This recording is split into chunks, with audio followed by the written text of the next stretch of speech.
Muy bien, continuamos con la segunda parte de este estudio del día de hoy, que estamos hablando acerca de las parábolas del Señor Jesucristo y estamos haciendo un contexto histórico, un contexto histórico y geográfico básicamente de lo que sucedió alrededor de la parábola y cómo llegó hasta nuestros días. Y lo segundo que vamos a estudiar es qué anuncia la parábola. Y quiero leerle algo a ustedes y quiero que presten atención.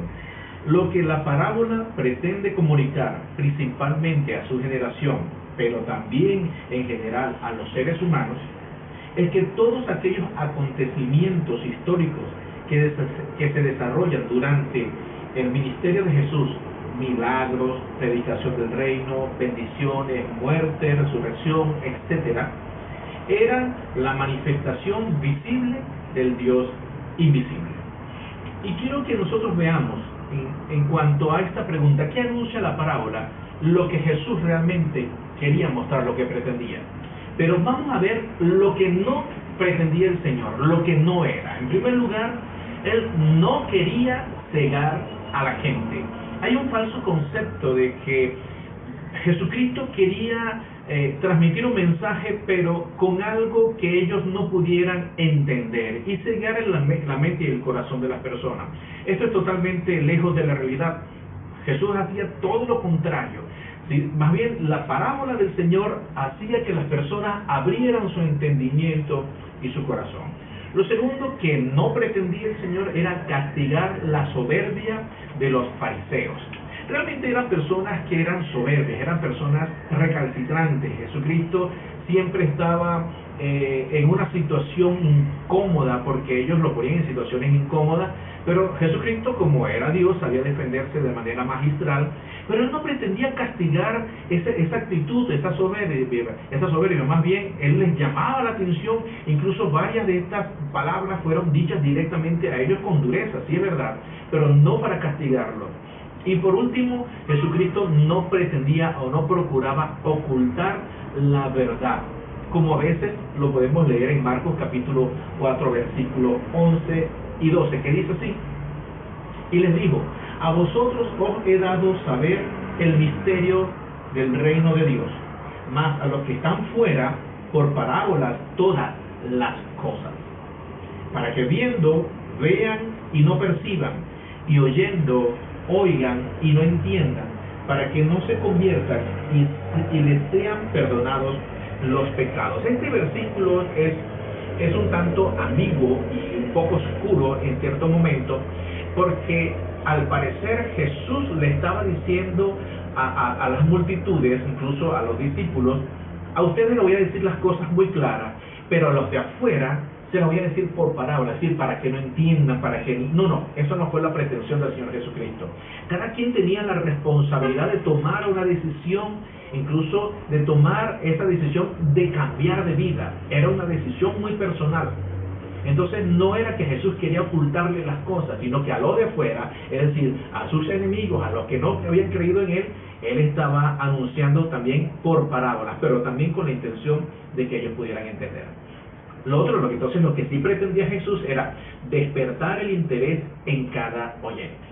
Utilizaba la parábola como este recurso literario, como algo que él manejaba de manera magistral para mostrar, despertar ese interés en las personas. Ya utilizaba, como le he dicho anteriormente, los recursos que ellos ya conocían, cosas que eran de interés para ellos. Segundo, Jesús hacía una selección en sus oyentes a través de las parábolas. Había cosas que iban directamente a algún grupo de personas, no a todas. Entonces, él utilizaba la parábola como un elemento para hacer una selección y llamar la atención de ese grupo de personas. Ojo, no era excluyente, sino que había un mensaje directo para un grupo de personas. Tercero, abrir los ojos de los ciegos a la verdad. El pueblo que seguía al Señor era un pueblo que estaba ciego de la verdad. No había entendido lo que era Jesucristo como rey. Ellos querían un rey muy diferente, que vamos a hablar más adelante. Ellos querían algo diferente. Ellos estaban ciegos a la verdad y además estaban atosigados de las leyes judías que cada día los oprimían, más los impuestos y todas estas cosas. Entonces Él, a través de la parábola, abría los ojos de estos ciegos a la verdad. pero también ocultar la revelación a los sabios y entendidos. Parece contradictorio a lo que dije arriba hace un momento, pero no, sino que aquellas personas despreciadas por la sociedad, aquellas personas que eran personajes de segunda o tercera categoría para la sociedad de aquel entonces, el mensaje iba directo a ellos, el mensaje iba claro para ellos, y era oculto entonces a aquellos que se la daban de sabios y entendidos, a los fariseos, a los saduceos, a los escribas, a los maestros de la ley. Jesucristo entonces hacía algo tan maravilloso de que a los sencillos le daba esas cosas que ellos podían entender, y estos se quedaban como diciendo, ¿qué quiso decir el Señor Jesucristo a través de eso? Esto es lo que estaba sucediendo en aquel momento. Y por último, anunciar que el reino de Dios sí existía y que estaba en la tierra. Ese es otro de las cosas que anuncia cada parábola. El reino de Dios existe y estaba entre nosotros. Ahora debemos hacer una aclaración entre las parábolas de Jesús y lo que es el mashal judío. En primer lugar, las parábolas de Jesús tenían un notable realismo. Era muy real lo que utilizaba Jesús. Cosas que eran convincentes, cosas que eran funcionales, cosas que sucedían de verdad, ocurrían de verdad y pasaban de verdad. Era muy real. Lo segundo era la completa adaptación a la realidad cotidiana. Si hablaba con pescadores, les hablaba de redes, de peces, de barcos, de mar. Si hablabas con campesinos, con hombres labradores de la tierra, flores, semillas, terrenos, campos, por eso encontramos la parábola del sembrador, que es bien interesante. Otra de las cosas, de los elementos interesantes de esas parábolas de Jesús y ese carácter era la clara pertinencia. Jesús la utilizaba en el momento oportuno. No era algo que estaba a destiempo, no era algo que estaba fuera de lugar, sino más bien que era algo que estaba en el momento oportuno cuando la persona necesitaba de una enseñanza. Era muy pertinente el mensaje del Señor a través de la parábola. A veces causaba sorpresa, sobre todo aquellos primeros oyentes, aquellas personas que lo escuchaban por primera vez. Era interesante cuando Jesús llamaba la atención de alguien o de la multitud y comenzaba una parábola, entonces él captaba la atención de las personas, causando alguna sorpresa. Incluso a los fariseos muchas veces causó grandes sorpresas. Y también un característico contraste. Hay un contraste entre en esos personajes. Por ejemplo, nos encontramos varias allí como las 10 vírgenes, las prudentes y las insensatas. Hay un contraste entre la actitud de cada una de ellas. El rico y Lázaro, un hombre rico, un hombre pobre, y la actitud de cada una de ellas ante la situación que estaban enfrentando en aquel momento. El fariseo y el publicano es otro de los mensajes que utilizaba el Señor a través de las parábolas y a través de los relatos, y cómo el Señor podía mostrarle esa clara realidad, ese mensaje donde había ese contraste entre dos personajes. El fariseo, ¿cómo decía el fariseo? Señor, yo diezmo, yo doy tanto, y a mí no me sobra, a mí me sobra esto y aquello. Y yo decía, bueno, el hombre era bien presuntuoso en lo que estaba diciendo, pero el publicano que decía, sé propicio a mi pecador. El hombre reconocía su pecado. Entonces hay un contraste en esto que Jesús utilizaba. Ahora, el contexto del uso del mashal era fundamentalmente el comentario de la ley. Entonces, por eso que el mashal básicamente se iba a lo que era el comentario de la ley para hacer el sustento de las exégesis de los rabinos judíos. Ellos lo utilizaban, era básicamente para esto, pero no tenían estas características que acabamos de mencionar. Ahora, el misterio del reino de Dios. Estamos hablando, ¿qué anuncia la parábola? Y está hablando precisamente de ese misterio del reino de Dios. En Marcos 1:14 nos encontramos esta declaración que es sumamente interesante. Jesús vino a Galilea predicando el evangelio del reino de Dios. ¿A qué se refiere? Jesucristo trae algo nuevo, algo diferente que estas personas no estaban entendiendo, y a través de las parábolas Él dio a entender de qué se trataba el reino de Dios. El principal anuncio de las parábolas es que el reino de Dios existe realmente, es real. El reino de Dios es algo que es verdadero, es algo que no está, que está oculto, es real, está allí y no tiene comparación con nada. Entonces, qué interesante es cómo Jesús, a través de su ministerio, da a entender lo que era el reino de Dios. Antonio Cruz, en su libro, este libro que está aquí, que es uno de los libros que estoy utilizando para este estudio, Antonio Cruz dice lo siguiente: Jesucristo ya sabía de antemano que su predicación iba a levantar tergiversaciones y equívocos. Por eso sus palabras invitan a la reflexión personal, al discernimiento entre la realidad del reino que él representa y los espectros ficticios que pueblan el alma humana. Realmente Jesucristo lo que estaba haciendo era lo siguiente, que la persona que se iba a enfrentar a este mensaje, que iba a ser persuadido por este mensaje, que iba a ser,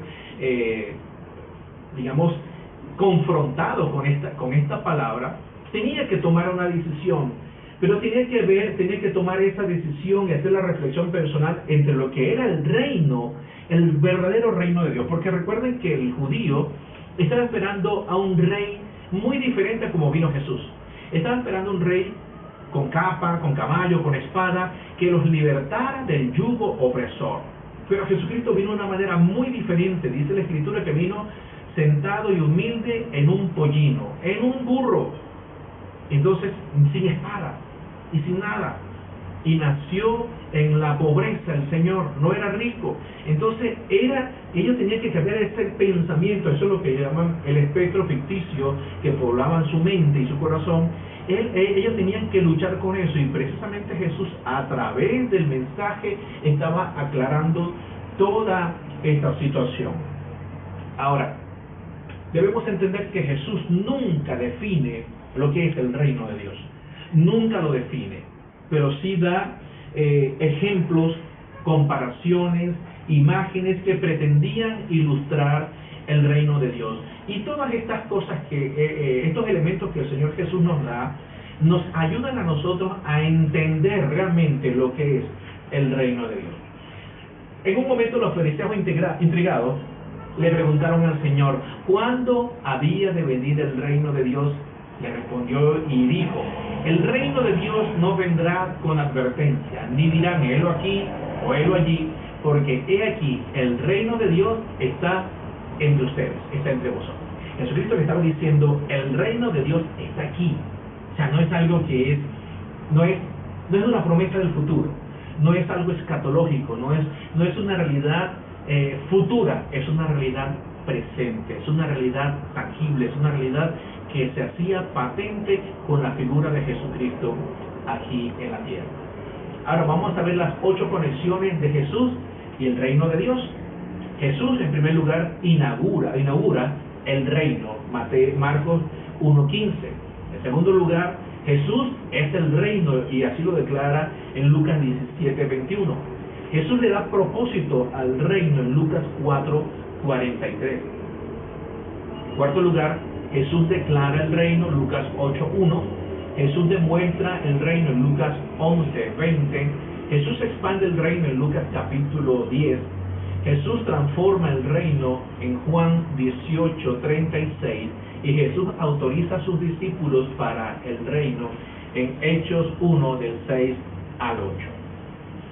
Ahora, avanzando desde allá un poquito hacia donde queremos ir, ¿cuántas parábolas encontramos en el Nuevo Testamento?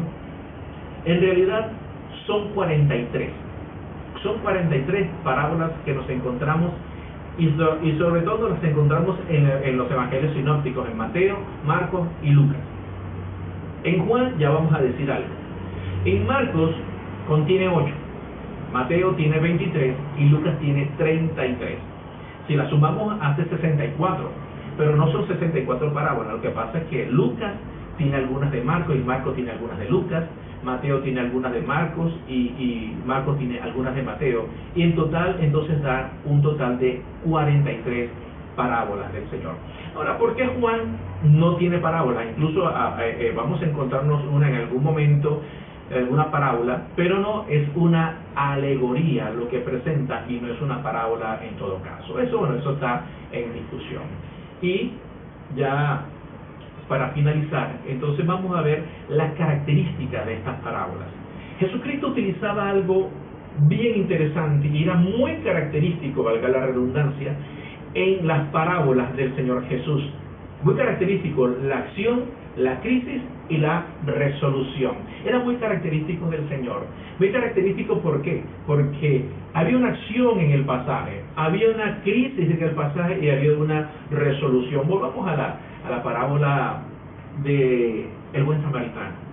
Hay una acción, la acción es que hubo un hombre camino a Jericó, en el camino lo atracan unos hombres, lo golpean, lo dejan casi muerto, y la crisis es que pasan el sacerdote, pasa el levita, ninguno lo ayuda, el hombre está en una crisis, obviamente, y viene la resolución.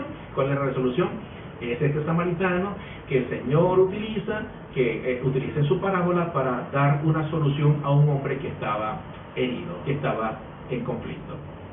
Y William Shakespeare dice que los relatos breves realmente son característicos por varias cosas: la brevedad, la claridad y la credibilidad. Y era precisamente así los relatos del Señor Jesucristo, las parábolas. Muy breves, había una brevedad, había una claridad porque la gente podía entenderlo. En algunos momentos ellos le preguntaban, pero eran cosas fáciles de entender, y había credibilidad porque obviamente Jesucristo lo que decía, lo vivía y lo actuaba. Entonces, qué interesante nosotros podemos ver cómo las parábolas del Señor Jesucristo nos van a ayudar a nosotros a entender el mensaje que hay allí y cómo ese mensaje es pertinente para el día de hoy, para un mundo posmoderno. Así que vamos a vernos para la próxima semana.